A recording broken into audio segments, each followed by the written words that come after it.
Teamwork करतो तो संघनायक 100% यशस्वी होतो. आज आमच्या टीमचं नेतृत्व सुनेत्राबाईंनी करतायत. आमचा संघ 100% यशस्वी होईल, त्याच्यात कोणाच्या मनामध्ये संदेह असं काय कारण आहे. त्याची वाटचाल करण्यासाठीच आपल्याला पुढच्या कालावधीमध्ये त्या ठिकाणी खूप पद्धतीने मेहनत घ्यायची आहे. ती आपण करत राहू. आज आपण एनडीएमध्ये आहोत, महायुतीमध्ये आहोत, त्याच्यामुळे अनेक वेळेला अनेक गोष्टीचे प्रश्नचिन्ह निर्माण होतात. आपल्या विचारधारेवरती प्रश्नचिन्ह निर्माण करण्याचा प्रयत्न त्यानिमित्ताने केला जात असतो. पण ढोबळ मनाने घेतलेल्या विचाराशी पायीक राहत, त्याच विचाराशी ठाम राहत, उद्याच्या भवितव्यातली आपल्याला वाटचाल त्या ठिकाणी करायचं आहे. अभूतपूर्व संख्येने आपण या ठिकाणी आलात. फार तुम्ही नियोजन चांगलं केलं.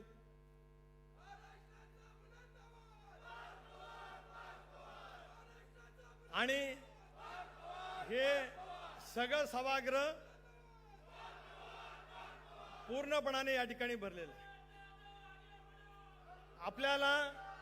आपल्याला उद्याच्या भवितव्याची वाटचाल योग्य रीतीने करायची आहे.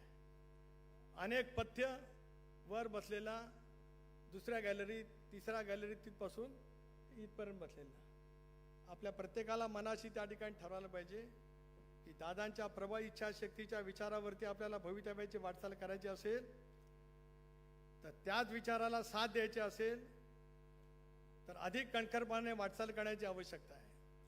SR आहे, राज्यव्यापी आपल्याला काम करायचं आहे. जिल्हा परिषदेमध्ये उद्याच्या भवितव्याच्या कालावधीमध्ये यश त्या ठिकाणी मिळवायचं आहे.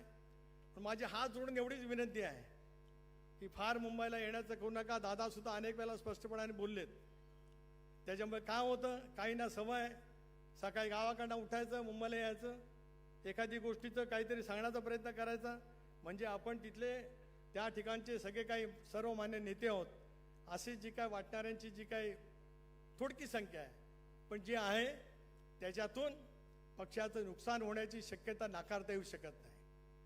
बहुमत आहे 238, त्याच्यामध्ये आपल्याला यशस्वीपणाने वाटचाल करायची आहे. त्याच्यामध्ये शिवशाहू फुले आंबेडकरांची सामाजिक समता, धर्मनिरपेक्ष विचार त्या सरकारमधून अधिक प्रखरतेने आम्हाला जर का जनतेपर्यंत पोहोचवायचं असेल तर आपल्या स्वतःच्या व्यक्तिगत विचारापेक्षा किंवा कोणाच्या तरी खांद्यावरती बंदूक ठेवून कोणाचा तरी हिशोब करण्यापेक्षा राजकीय दृष्ट्या हिशोब विरोधकांचा करण्यासाठी आपण जर काही सज्ज झालो तर तोच उद्याचा संकल्प घेऊन आपल्याला वाटचाल करायची आहे. त्या मनोनिग्रहाने आपण सर्वांनी मिळून वाटचाल करावी एवढीच विनंती आजच्या या 27व्या वर्धापन दिनाच्या निमित्ताने या ठिकाणी करतो. पुढच्या वर्षभरामध्ये आपली वाटचाल विविध विषयांची सर्वस्पर्शी, दादांनी जसं सर्व क्षेत्रामध्ये आपला एक आगळावेगळा ठसा त्या ठिकाणी उमटवला, तोच ठसा आपला उद्याचा श्वास आहे.